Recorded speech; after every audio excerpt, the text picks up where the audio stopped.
You are listening to the ReRACEables Podcast.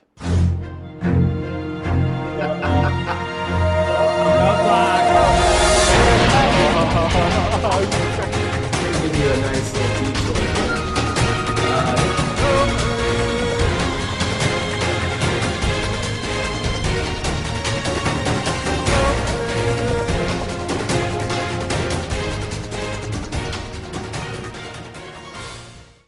Hello and welcome to the ReRACEables Podcast. I am your host, Tom, and I am excited to be here tonight and joined, as always, by Nicole. Welcome, Nicole. Thank you.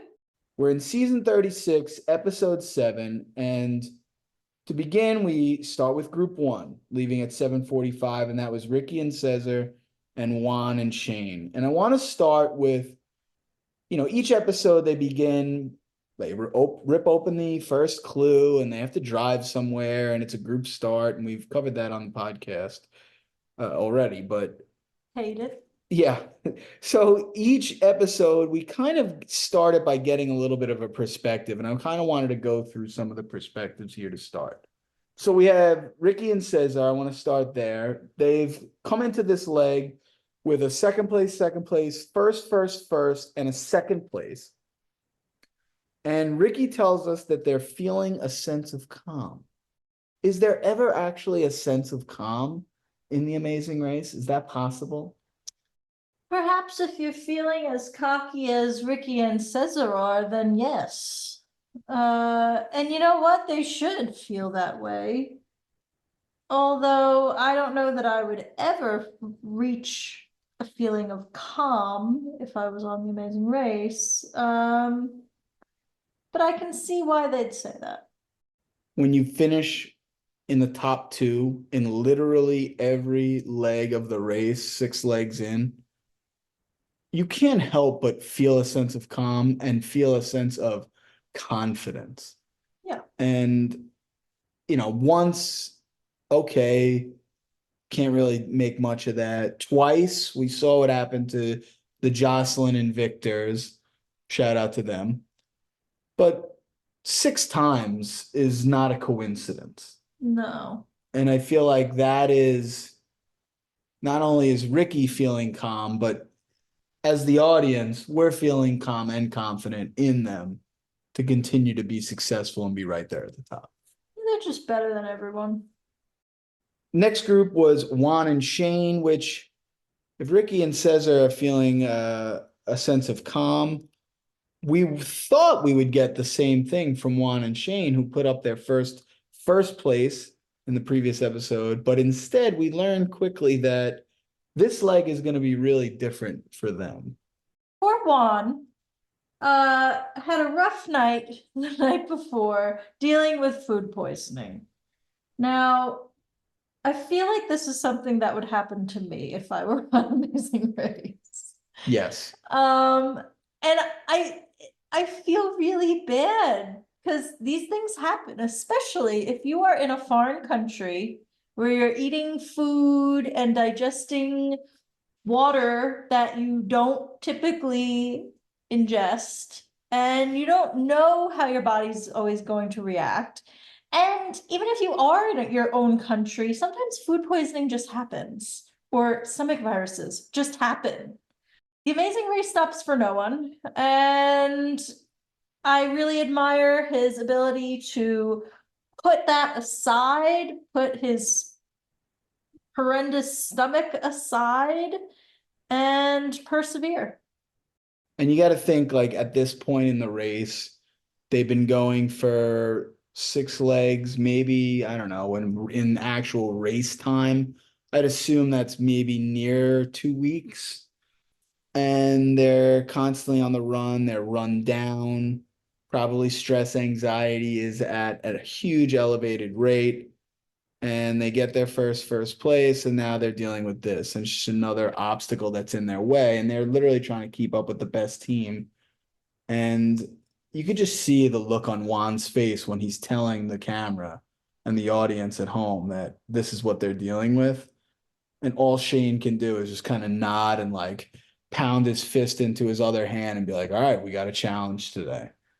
But I think that their strategy going into this leg had to have been survive. Mhm. Just survive. Group number 2 was Amber and Vinny and Rod and Leticia. And as they take off, Amber and Vinny take a wrong turn, and already, instantly, though they say they're ready to run their own race today, and that may be true, Amber's already got something to say that they're not off to a good start. They're already bickering. And it's another episode where it looks like they have to navigate themselves, drive themselves, and we've seen in the past this is not a strength for them. Plus, because they and Rod and Leticia went ahead of Angie and Danny in the previous episode at the second roadblock, and eventually like went ahead of them once they finished the second detour when they did that together, and ultimately got to the mat before them. They're starting in the second group, and Angie and Danny, aka the Navigators, are in the third group. So they don't have Angie and Danny to start with. And I think that that's probably why they're saying we're going to break away and run our own race today. Mhm. And my guess is that that was probably Danny's influence also. Well, and also because the previous leg was the mega leg, where everyone was really just trying to survive mega leg. Now that it's not a mega leg, people are, all right, let's try to advance a little and run our own race. And that was all Danny's strategy also, Mhm. just to survive. But before we go to Danny, one quick thing that we learned from Rod and Leticia, and this is probably where I underestimated them off from the jump in the preseason rankings. Rod, who says he's up for the challenge. And like you can just see him reverting to the athlete, the professional athlete in him, where he loves a challenge. You know, every day he wakes up and he's like, what's in front of me today? And I can't wait to just tackle it head on. And I'm sure he does that in his everyday, literally. Yeah. Which I love, totally relate to, you know, loving sports and just knowing like when he says that, I understand where that's coming from with his mentality. But the yin to that yang, you have Leticia, who's in the thick of it with him, totally a good partner. Relationship is strong and it's making them a strong team, but she mentions that she's missing her babies. And we see some different picture montage of her with her kids. I can't imagine how hard that must be at this point in the race for somebody like her or the other moms or parents on the race. Yeah, especially when you have a younger child. You know, she mentioned she has 3 kids, but it seems like the 2 are a little bit older, but then she has like a 7-year-old daughter. That's a baby. So I wonder if like later in the season, will we see this affect them more? Group 3 takes off at 8:15, a half hour after group 1. And that's Angie and Danny, Sunny and Bizzy, and Yvonne and Melissa. And the major standout from there is Angie and Danny in the mega leg. They wanted to survive. They wanted to survive. Danny's made that very clear, right? Yes. And now today is all about moving up and running their own race. Love that Danny is kind of the orchestrator of strategy in this. We've talked about that as well, but is now the time to run their own race? Is now the time to move up and try to reach for first place as a solo act without alliance help like we've seen in previous legs? I think yes.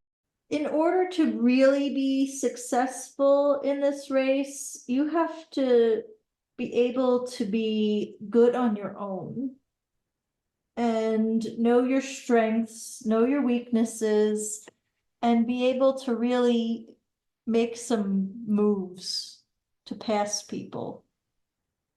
And I don't think they can really do that so long as they have these other people that they have to wait for or whatever it is. Well, I just love that they have a strategy, first and foremost. Yes. And I love that throughout each leg, it seems like they execute their strategy. And this is no different. And I think I think the strategy of it's all about moving up and about running your own race is really an awesome strategy because it's them saying, now we got to see it. We got to turn this on and we got to see it and we got to prove it and we got to show it. And it's one thing to not come in last and to have that kind of mentality, but at some point you got to show that you can actually win the damn thing. Mm-hmm. And you got to, I think at this point, there's only 7 teams left. It's put up or shut up time. And I love that they came into this leg with that strategy. Did Yvonne and Melissa or Sonny and Bizzy have that? No. But we move on to the roadblock, which was who's ready to see sparks fly. It's a welding metal challenge at a shipping container area. And overall, what's your major takeaway from this roadblock? I couldn't believe how many people either had prior experience welding or had a parent who welds. Right. So we had Vinny with experience in high school, Danny with experience through engineering, Cesar with experience, Sonny welds as a firefighter, Amber's dad is a welder, Melissa's dad is a welder. I mean, it was outrageous. And Vinny had welded before. Yeah. Did Have that you- prove to help people? Not always. Some of them did get it first try. So like in Vinny's case, he welded before. He was trying to prove to Amber's dad, who he knew would be watching. And, he clearly had something to prove. Yeah, and that here. might have been their biggest joyous moment of the entire season. Yes. And so he, thankfully for their relationship, got it first try. But like Cesar, who had experience, he really struggled here. I mean, for him, this is his version of struggling. It's the most adversity we've seen them face thus far in the race. Right. Literally, it took them 3 tries, and that's the adversity. Yeah. And the bigger piece, though, is that other teams passed them. Yes. Tom, I was wondering, have you welded before? No. Me neither. No, I missed I missed that. There's no engineering background. I think we were in high school right before the STEAM and STEM and all Do you that think kind of took that's- over. I don't know. I was thinking maybe it's just because I always went more for the artsy electives, like photography, Yeah, graphic design, painting. yeah, I and I never was went for the mechanical engineering type of electives, but that's just me. yeah, and ours was more like woodworking and framing walls and roofs and putting that kind of construction together that way. It wasn't never welding. Yeah. Probably too dangerous, maybe liability. I don't know. I don't know. I was just surprised to see how many people had welding experience. The major takeaway for me from this was sometimes it doesn't matter how much experience or not that you have, because people like Rod can just come up to a challenge and just knock it out in the first try. And sometimes I feel like no matter how much of a planner you can be, like you could hear Danny kind of working through each element. Okay, I'm doing this and I'm going to do that. And the advantages that Cesar has had with speaking Spanish and understanding everything that the guy that's demonstrating for him is saying, exactly details, hold this at 90 degrees, up and down. So like he was able to communicate better than everybody else. It didn't matter. Like Rod, who has no experience, shows up, welds the thing, beats it, and then he just delivers another classic Rod line. And what you need daddy to build, baby? What you need daddy to build, baby? Like he's screaming that. Yeah. He's complimenting his wife, how good she looks. Like Yeah. he's just 'Cause in that rotting on moment, it. he just feels like a man. Oh yeah, and he's just conquered everything, and he's yeah. Well done, Rod. Like sometimes I'll say this to Nicole, or I've said this many times. Sometimes it's just you chalk it up to being an athlete. They have this sixth sense. They just know how to pick up the new sport instrument and just do it. Whether it's an actual sport or a welding or whatever, sometimes they just know how to do something. And I think that's what Rod did here. Now, I wonder if since Sunny had prior experience, perhaps that was detrimental to her because she was used to better quality equipment. Right. She made a joke or a reference of it being like a glorified sparkler. Yeah. So maybe like she was used to a stronger, I don't know what that equipment is called, but the spark, the fire part. Yeah. Message in the comments. We have no idea what it's called. We're in that Rod and no experience is crew. used to using clearly a much stronger sparkler and a helmet where she can see what she's doing clearer. And so because she was using these subpar equipment, she failed. Do you think it has any detriment? It's part of it. I do too. I agree. I think it's kind of like when we had the cooking challenge in the street and Cesar is a chef and you're thinking to yourself, and we talked about this on the pod, like, you don't have to make the greatest version of this meal that you've ever made. It doesn't have to be the most Instagram worthy meal you've ever made. It just has to be 70% of what it needs to be. Same thing with this. I feel like Sunny is overthinking it. She's getting caught up in the quality of the equipment versus the ignorance is bliss crew like Rod, who just, whatever you need, whatever you need daddy to build, he's just going to build. And so he does it, and that's it. He doesn't have this frame of reference to kind of try to draw on that experience from. He's just seeing, doing, and I agree. I think it is a little bit of a detriment to Sunny. Not that she lost much time, but I think it's just one added thing where you're thinking too much. Mm-hmm. I have two other things I want to mention before we move on. Go ahead. First is Angie's impression of Rod. Yeah. I'm gonna need more of that, please. Love it, Angie. Keep them coming. Rod ran off and, I'm a welding man, honey. She not quite what you need daddy to build, but No. it was the Angie age 60 team Walla Walla interpretation of what Rod is, because I have a little hunch that Angie has not met or been around many people like Rod with his athleticism and testosterone and, just this ungodly athlete physically. Like, nor has she been near anyone like Leticia. Probably not. Like, they are just, that was funny to see her kind of interpretation of what he said in her impression.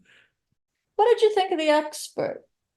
Fans of the ReRACEables podcast know that we love an expert, and I gotta say, I love the lumberjack expert. If you asked me before to draw, if you just like showed me the equipment and like told me it was welding, and you were like, draw the expert, I think I would have drawn something in the ballpark of the actual expert that we saw. Yep. It was like a cartoon version. Yeah, he was big. He was like this barrel-chested guy with this, clearly swings a hammer for a living, mustache, long kind of hair, kind of like a grizzly look to him. Yeah. He was perfect. And there was again, no words needed. No. It's just swing the hammer down. Slam. Twice. Slam. and then just And pointing, thumbs up, thumbs their down. creation either survives the brutal hammer slams or it just gets completely leveled. And of course, conspiracy Tom is thinking, is the guy hitting it in the same place? Is he placing it with, the one piece on top of the other piece and hitting it on the same side every time? I don't know. I might have to do a little more detective skill. Maybe somebody out there could shine some light on that. But one other thing I want to say as we transition from the roadblock to the detour was navigation. Navigation. It's becoming the key to success and failure for now these top 7 teams. And it's pretty clear that Ricky and Cesar, Angie and Danny absolutely have no navigation issues whatsoever. And it's proven by they've never been hung up on it and they've never really needed anyone's help. And on the other hand, we have Juan and Shane are struggling from the roadblock to the detour. Sonny and Bizzy, as per usual, are struggling mightily trying to navigate. We have Rod and Leticia, Amber and Vinny. Amber and Vinny are at each other's throats. It's a control thing. It's a whole big thing, and I want to touch on them in just a second. But the other one is Rod and Leticia. You can see a little bit of frustration when they eventually get to the detour. Ultimately, Rod and Leticia, navigation is not their strong suit either, and they lose time. And Angie and Danny, because he knows how to navigate just better than everyone, he leaves the roadblock in 5th, and then they march up and they're in 3rd as they grab the detour clue. And I think it's interesting too that the maps they're working with, they're given at the beginning of the leg. And it's one map, everybody has the same map. And it's not like other seasons where you'd have to go buy it. Mhm. Or perhaps they did give you one, but I feel like in other seasons, most times you had to go buy a map if you were going to use one. And so it's like this, it doesn't look like a very complex map. And it just seems like teams. Everyone's struggling except for Danny and Angie. I think I think people just don't, number one, use a map ever. They use GPS. Number 2, I think people have very little sense of direction in general. Like when you navigate, when you drive, and even if you put on the GPS, are you aware are you going north, south, east, and west? No, I mean, I'm a disaster. I could get lost even with the GPS going. But I feel like in previous seasons, post internet and GPS, like even people that have lived with that and have relied on GPS are able to navigate better than these groups of people. And I want to see, like, we're still in a country where there are recognizable letters. Right, we're in And Uruguay. words. Like, what would happen if they got put in Japan and suddenly they have Japanese characters for each street? Like, this shouldn't be that hard. Obviously, it's hard to know if you're not in the race ever and you haven't experienced it, what it's like to try to navigate under these circumstances. But I think it's just generally like people don't use maps. That's a big thing. I think people have to develop a system of trust and communication. And I think that's where you're seeing a lot of breakdown. You're seeing people's lack of confidence. You see a strategy like Amber and Vinny's is to find somebody and go on Google Maps. And that's what Vinny has to use Google Maps to plot it all out and type in the destination and then kind of find it on the map. And then he's using a pen. He's trying to like trace over the route to go. And write down right, left. Right. And the fact is that somebody like they're doing that strategy, Amber and Vinny are doing that strategy, but Vinny can't do both jobs. He can't navigate and drive. No, and the problem with that is you make a wrong turn or you pass a turn that you're supposed to make, and then you're screwed. At least having a strategy like they have is helping them. versus, again, we haven't seen that from Rod and Leticia this episode. We have never seen a strategy that's been really good for Sonny and Bizzy, and it shows. That's why they're always struggling. They're always in the back. One last thing is Ricky's self-discovery of having to relinquish control. And there's a really nice conversation that the two of them have in real time as they're navigating about it. And like Ricky gets emotional about having to be the driver and like relinquishing the control of navigation to Cesar and like going through that together. He just trusts him. And I think in that moment he realizes like it's more than just navigating. It's like he fully trusts him with his life. And that's why he gets emotional. Yes. It speaks to their strength as a team and probably their relationship together. And I think really connects because when you're in a trusting, committed relationship, something like control and who has control and who has the say so and who's doing what role in whatever it is a big deal. And it's the complete opposite of what we are seeing with Amber and Vinny. Complete opposite. That is exactly what they are lacking. Like, I hope that Amber and Vinny watch this episode in that moment and they're like, you see, like, oh, why can't we be like Ricky and Cesar? Yeah. Like, let's make a note. Let's bring that up in our next, in our next time we're fighting. This is all about having control, needing to take control. And then Amber is freaking out that she has no control because he's taking all the control. Yep. And it's just this fight and Totally. battle, and it doesn't work. Yep. And the team like Ricky and Cesar that have come to compromise and work through that. Not only is their relationship strong, but they're crushing it. Mm-hmm. And navigation isn't an issue.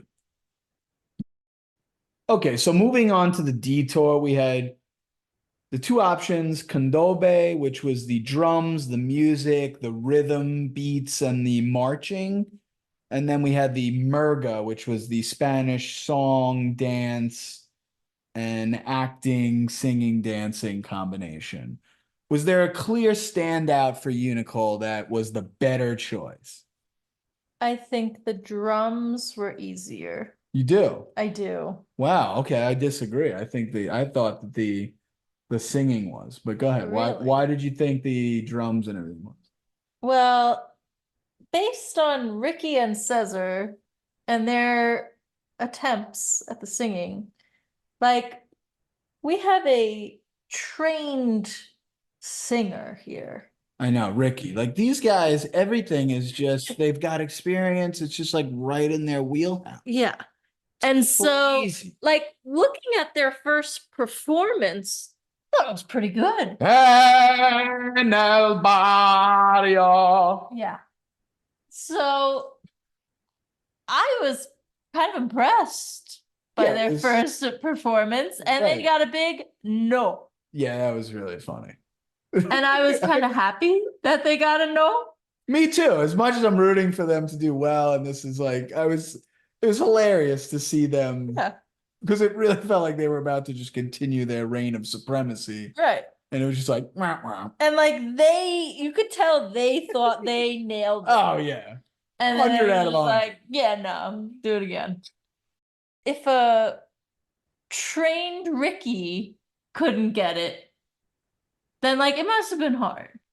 Well, and it was because Yvonne and Melissa, it took them 7+ times to do it. They had no rhythm. They're totally off. They don't have a musical theater background, clearly. But a smile was all they needed. So there was that other side of it that you didn't need to do what Ricky was doing, just like you didn't need to do the roadblock the way that Sonny was doing it. Yeah. Right?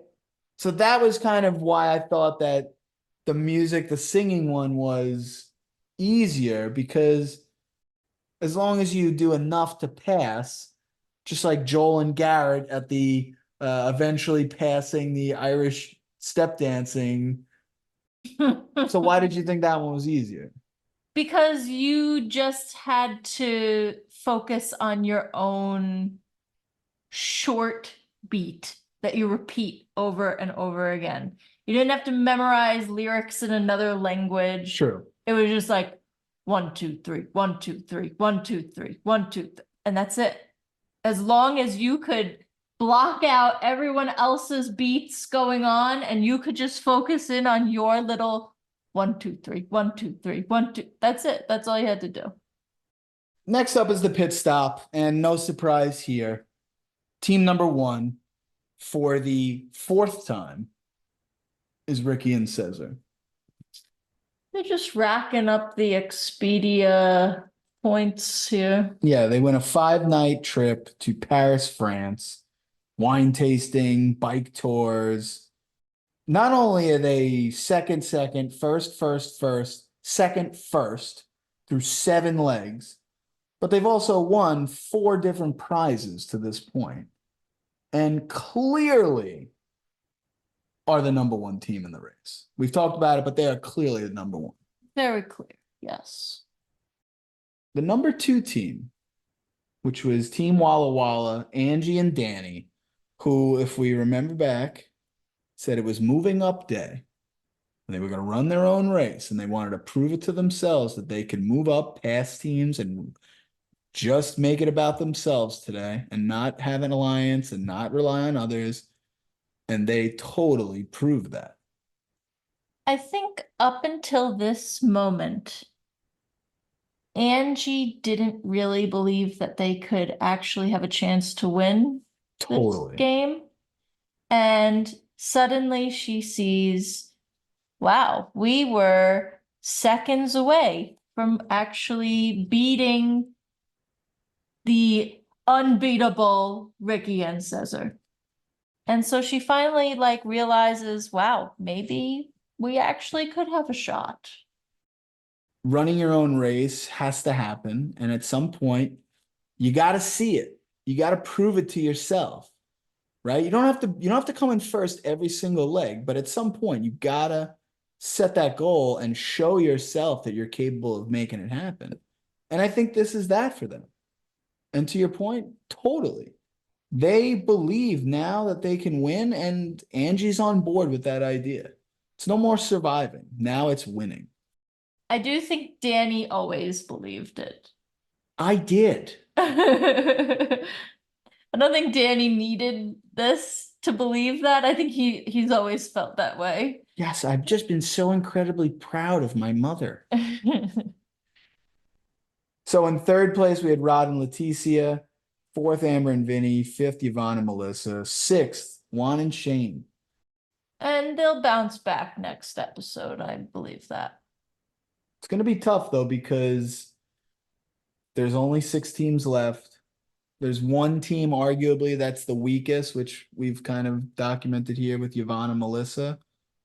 And there's no real room for another leg like this, though, for Juan and Shane. No, they better be on their A game next week. Yeah, so whatever medication that Juan needed or whatever is going to help him get through the food poisoning, we hope that he takes that, gets through that, because otherwise it could be a earlier than expected exit for them. But that brings us to the end here, and the last place team, which was my number 1 ranked team in my power rankings preseason, which was Sunny and Bizzy. And it always hurts to say goodbye to your number 1 team, because you always want to get the number 1 team right. Whoever wins, you want to guess that preseason. And I will say this. There is no way in hell that they would ever win the Amazing Race if you ran it 100 times. There's no way. There's no way. That doesn't mean I don't like Sunny and Bizzy. It doesn't mean I wasn't rooting for them. It doesn't mean I didn't connect with them or their story. It just means that they did not possess the necessary skills to win the Amazing Race. And I think over 7 legs, we saw that. Mm-hmm. I liked how they kept it real. And even in the beginning of the episode, them talking about, Bizzy saying, I want to start racking up some vacations. That's what I want. I want to win so I can get a vacation. And then Sunny says, yeah, like with our families. And Bizzy's like, no, for myself. I want to go on a vacation myself. Right. And like, that's what makes them so likable. Totally. And unfortunately, they never got a vacation. Well, no, they didn't. I mean, obviously they went to all the countries along the legs of the race, but Yeah. I think where I was wrong on Sunny and Bizzy, again, we didn't have much to go off of.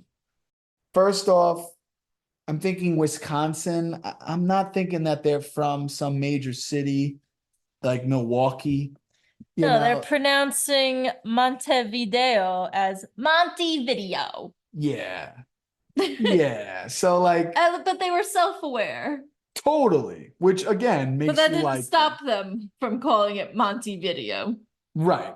And remember that Bizzy's saying that, and she's the one navigating, which is just not a good combination.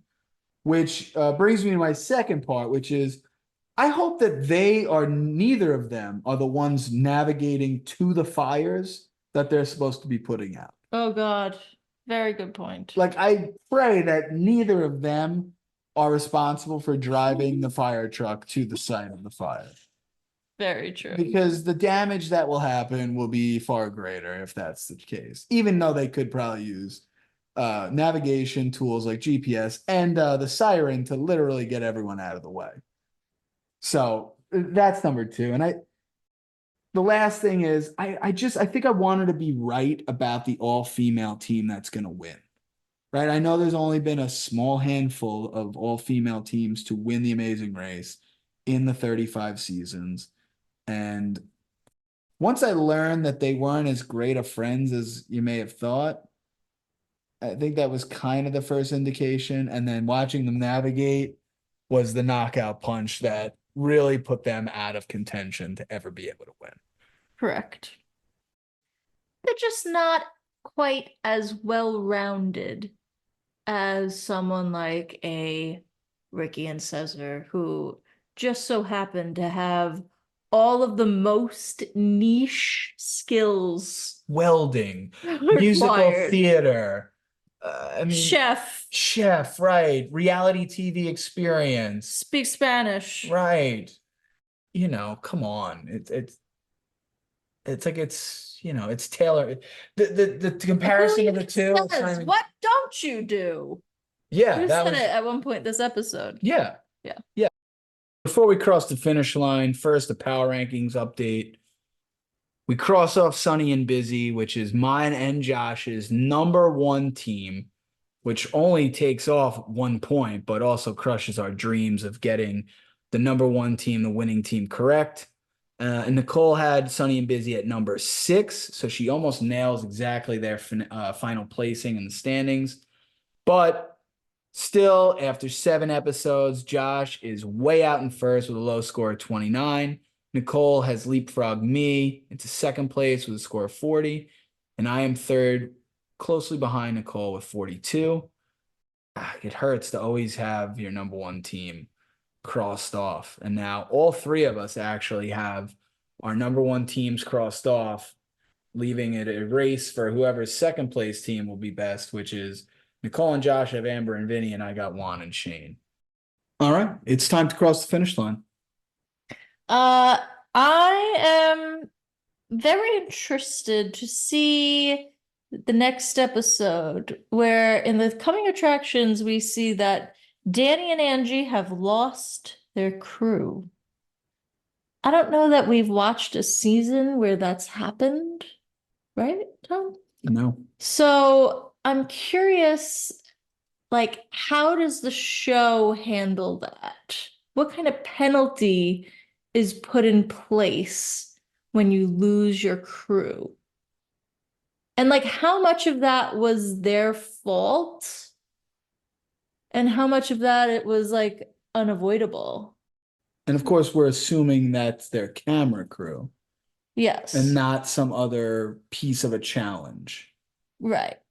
I'm assuming it's their cameraman slash audio person, whatever is entailed.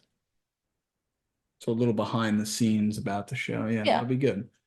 I'll cross the finish line, close this episode of the pod out by saying we're down to the final 6. What's going to be the thing that knocks them out? Because each of these remaining 6 teams, except for Yvonne and Melissa, have seen success, have been in the top 2, top 3, in it to win it kind of teams. And given the nature of the race this season and the structure of it and the importance of navigation, and they're only in one city and there's no airport, there's no flights that are factoring in, what's going to be the knockout punch for the next team? And maybe it will be something like losing the crew, and maybe if there is a penalty, could be that, or could be something a little more frisky, shall I say, and the alliance having to turn on each other. Or maybe one of the favorites like Ricky and Cesar making a big mistake and something happens, and then that's the end of their race and it ends in Barbados, which is they're going to for the first time, and that's kind of interesting too. But so I'm interested to see how will the knockout punch be delivered for the next team. Will we meet Rihanna's mom?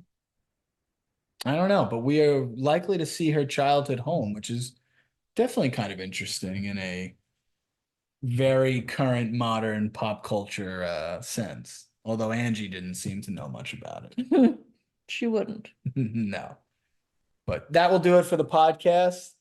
Thanks for joining me tonight. Appreciate the support from everyone. Thank you, Nicole, for being here and being part of the podcast. Be sure to like, follow, and subscribe on Instagram, YouTube. Check it out. Also, check out all the Survivor 46 content, tribalcouncilblog.com. Blog for episode 9 just went up this week. Be sure to check that out, read about it. Appreciate the support again. Like, follow, and subscribe at Tribal Council Blog or tribalcouncilblog.com. Thanks for your support, and we will see you next week on the ReRACEables Podcast.